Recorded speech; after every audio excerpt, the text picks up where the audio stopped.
नमस्कार, मैं अंजलि मिश्रा और स्वागत है आपका हमारे चैनल में। आपको बता दें कि दिल्ली के जो स्वास्थ्य मंत्री है सत्येंद्र जैन, उनके मामले को लेकर जो है केंद्रीय एजेंसियों द्वारा एक और खुलासा किया गया है। आखिर क्या है यह खुलासा, क्या कुछ कहा है केंद्र की जांच एजेंसियों ने कोर्ट में, इसके बारे में आइए जरा विस्तार से जान लेते हैं। बता दें कि कोर्ट में जांच एजेंसी ने सत्येंद्र जैन के मामले की जांच में हो रही देरी का कारण स्पष्ट किया है और स्पष्ट करते हुए ईडी ने कहा है कि वह बहुत ही ज्यादा धीमे लिखते हैं। उन्होंने कहा कि यह एक पेज लिखने में 2 घंटे का समय लगता है। उनका बयान उनके लिखावट में लिया जाना काफ़ी ज़्यादा ज़रूरी यानी आवश्यक है, अन्यथा थोड़ी देर बाद वो ये कहते हैं कि ये मेरा बयान नहीं है। तो आप देख सकते हैं सत्येंद्र जैन को लेकर ये जांच एजेंसियों का खुलासा है कि सत्येंद्र जैन जो है पहले बयान देते हैं, फिर बयान देने के बाद वो साफ तौर पर ये कह देते हैं कि उनका ये बयान नहीं है और इसी वजह से जो है इसे वापस से जो है पेज में लिखा हुआ बयान जो है, लिखित बयान देना बहुत ही ज़्यादा ज़रूरी है, लेकिन वो एक पेज को लिखने में भी 2 घंटे का समय लगाते हैं। यानी इतना वक्त वो लेते हैं, कहीं ना कहीं केंद्र की एजेंसियों को ही परेशान करना, सही तरीके से सहयोग ना करने वाला जो सीन है वो देखने के लिए मिल रहा है। साथ ही आपको बताया कि दिल्ली की केजरीवाल सरकार के मंत्री सत्येंद्र जैन की मुश्किलें कम होने का नाम नहीं ले रही है। सत्येंद्र जैन को अब 13 जून तक ईडी की कस्टडी में ही रहने वाले हैं, यानी 9 जून आज जो है उनकी कस्टडी खत्म होने वाली थी। आज जो है 9 जून है, लेकिन इसके बावजूद उनकी कस्टडी को बढ़ा दिया गया है, 4 दिन बढ़ा दिया गया है और 13 जून तक अब वो ईडी की कस्टडी में रहने वाले हैं। मनी लॉन्ड्रिंग केस में गिरफ्तार किए गए जैन को दिल्ली की राउज एवेन्यू कोर्ट में पेश किया गया था और ईडी ने कहा कि सत्येंद्र जैन को उनके सहयोगियों के सामने बैठकर पूछताछ के लिए और समय की आवश्यकता है। वहीं जैन की तरफ से पेश हुए वरिष्ठ वकील जो है कपिल सिब्बल, उन्होंने कहा कि ईडी को जैन के खिलाफ कोई सबूत नहीं मिला। सत्येंद्र जैन को 30 मई को गिरफ्तार किया गया था। साथ ही आपको बताया कि कोर्ट में जाने से पहले पत्रकार जो है उन्होंने सत्येंद्र जैन और उनके सहयोगियों के घर नकदी सोना मिलने को लेकर भी जो है सवाल दागा, तो मंत्री ने खुद को बेकसूर बताया है। उन्होंने कहा कि वो बेकसूर है। उन्होंने कहा कि उनके घर से कुछ नहीं मिला। जैन ने उनके सहयोगी घर से कैश सोना मिलने की बात कही गई तो उन्होंने ये कहकर खारिज किया कि उनका कोई भी सहयोगी नहीं है। ईडी ने इसे लेकर मंगलवार को ही कहा था कि मनी लॉन्ड्रिंग के केस की जांच के दौरान सत्येंद्र जैन और उनके जुड़े लोगों के खिलाफ छापेमारी की गई। उनसे जुड़े गए जो लोग हैं वहां से 2 करोड़ 85 लाख रुपए जो नकदी मिली, 133 सोने के सिक्के मिले, 1.8 केजी सोना भी बरामद किया गया। इसके बाद मुख्यमंत्री अरविंद केजरीवाल ने यह आरोप लगाया था कि प्रधानमंत्री नरेंद्र मोदी, आम आदमी पार्टी, राष्ट्रीय राजधानी और पंजाब में उनकी सरकारों के पीछे पड़े हैं। केजरीवाल ने ट्विटर पर जैन के खिलाफ आरोपों को झूठ करार दिया था। यही नहीं, आपको बता दें कि मनी लॉन्ड्रिंग के मामले में गिरफ्तार दिल्ली सरकार के मंत्री सत्येंद्र जैन की तबीयत भी कोर्ट के बाहर जो है बिगड़ गई थी। उन्हें अस्पताल ले जाया गया। कोर्ट से बाहर निकलते वक्त वो जो है काफ़ी अस्वस्थ महसूस कर रहे थे, जिसके बाद उन्हें अस्पताल ले जाया गया। दरअसल गुरुवार को ईडी ने यानी आज ईडी ने सत्येंद्र जैन को राउस एवेन्यू कोर्ट में पेश किया था। इस दौरान ईडी की मांग पर कोर्ट ने 5 दिनों के लिए सत्येंद्र जैन की रिमांड को बढ़ा दिया। वहीं सत्येंद्र जैन ने राउस एवेन्यू कोर्ट में जमानत याचिका लगाई थी। सत्येंद्र जैन को ईडी ने 30 मई को गिरफ्तार किया था और इसके बाद उन्हें 9 जून तक के लिए ईडी की कस्टडी में भेज दिया गया था।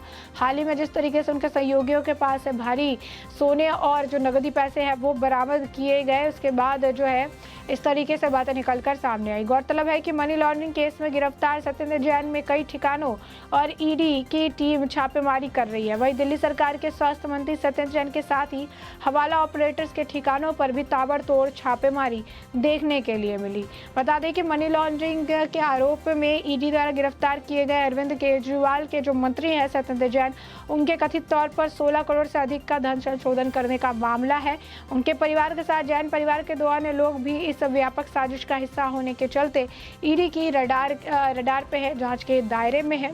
केंद्रीय जांच ब्यूरो यानी सीबीआई और ईडी ने सत्येंद्र जैन पर जांच एजेंसियों को गुमराह करने के लिए अपनी दोनों बेटी सहित अपने परिवार के सदस्यों का इस्तेमाल करने का आरोप लगाया। इंडिया टुडे द्वारा जो है एक्सेस की गई जांच रिपोर्ट के अनुसार सत्येंद्र जैन की पत्नी और 2 बेटियों ने सत्येंद्र जैन से जुड़ी कंपनियों के कारोबार की आड़ में करोड़ों रुपए प्राप्त किए हैं। रिपोर्ट में यह भी कहा गया कि सत्येंद्र कुमार जैन, उनके परिवार और दोस्तों का दिल्ली की 4 कंपनियों में नियंत्रण और हिस्सेदारी थी। दिल्ली सरकार का हिस्सा बनने से पहले जैन जो है 4 में से 3 फार्मों के निर्देशक भी रह चुके हैं। वहीं इस पूरे मामले को लेकर दिल्ली में जो है बीजेपी के प्रदेश अध्यक्ष आदेश गुप्ता द्वारा भी ऐसा जो है वो टिप्पणी करते नजर आए, क्योंकि इतना कुछ मामला निकलकर सामने आ रहा है, सहयोगी के पास से इतने पैसे बरामद हो रहे हैं, फैमिली का नाम भी इन्वॉल्व हो रहा है, पत्नी की बेटियों के नाम भी निकलकर मामले में सामने आ रहा है। कहा जा रहा है किस तरीके से इन्होंने सभी के साथ मिलकर ये मनी लॉन्ड्रिंग को अंजाम दिया है। और इसी पर जो है आदेश गुप्ता ने ट्वीट किया, उन्होंने लिखा कि आखिर सीएम अरविंद केजरीवाल क्यों बर्खास्त नहीं कर पा रहे हैं सत्येंद्र जैन को। पहले तो कहते थे कि भ्रष्टाचारियों के खिलाफ एक वीडियो भी आ जाए तो हम कार्रवाई कर देंगे, तो अब सबूत के बाद भी कार्रवाई क्यों नहीं कर पा रहे हैं? ये क्या साठगांठ है केजरीवाल जी? जनता जवाब चाहती है। देख सकते हैं साफ तौर पर अरविंद केजरीवाल पर निशाना साधते हुए उन्होंने जो है ये बात कही है कि आखिर सत्येंद्र जैन को इस्तीफा लेने से, सत्येंद्र जैन को मंत्री पद से हटाने से इतना ज़्यादा हेजिटेट, इतनी ज़्यादा घबराहट अरविंद केजरीवाल को क्यों हो रही है।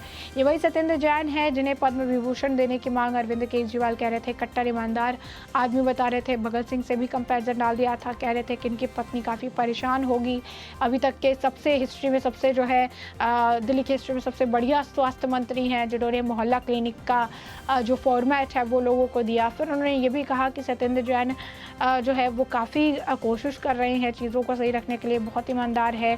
इससे पहले भी उनके यहाँ पर ईडी की छापेमारी हुई थी, कुछ भी नहीं बरामद हुआ था, कुछ भी नहीं मिला था। इस बार भी वो जो है बेकसूर बाहर आ जाएंगे। तो ये सारी बातें अरविंद केजरीवाल की तरफ से कही जा रही थी। अब ऐसे में अरविंद केजरीवाल जिस तरीके से इनका एकदम आंख मूंद के सपोर्ट कर रहे हैं, सारे तथ्य प्रमाण निकलकर सामने आ रहे हैं। ईडी ने अब कस्टडी भी बढ़ा दी है, कोर्ट में उन्होंने दलीलें भी दे दी है, जिसके बाद कोर्ट को सूटेबल लगा और उनकी 5 दिन की कस्टडी को और बढ़ा दिया गया है। इसके बावजूद जो है अरविंद केजरीवाल टस से मस होने को तैयार नहीं है। लगातार सत्येंद्र जैन की तरफदारी जो है, उनके प्रशंसा में जो है जो कसीदे हैं वो पढ़ते हुए नजर आ रहे हैं। अब इसी बीच में कोर्ट में जब ये पूछा गया, कोर्ट में वकील ने पूछा कि आखिर केंद्रीय जो जांच एजेंसियां हैं, उनको जांच एजेंसियों को इतनी ज़्यादा वक्त क्यों लग रहा है इनके स्टेटमेंट निकालने में, तो वहाँ पर उन्होंने कहा कि कोर्ट ने जांच एजेंसियों ने सत्येंद्र जैन के मामले में जांच हो रही देरी का कारण स्पष्ट करते हुए ईडी ने कहा कि वो बहुत धीमे लिखते हैं। एक पेज लिखने में लगभग 2 घंटे का समय लगता है और उनका बयान उनके लिखावट में लिया जाना काफ़ी ज़्यादा ज़रूरी है, अन्यथा वो कहते हैं ये मेरा बयान नहीं है।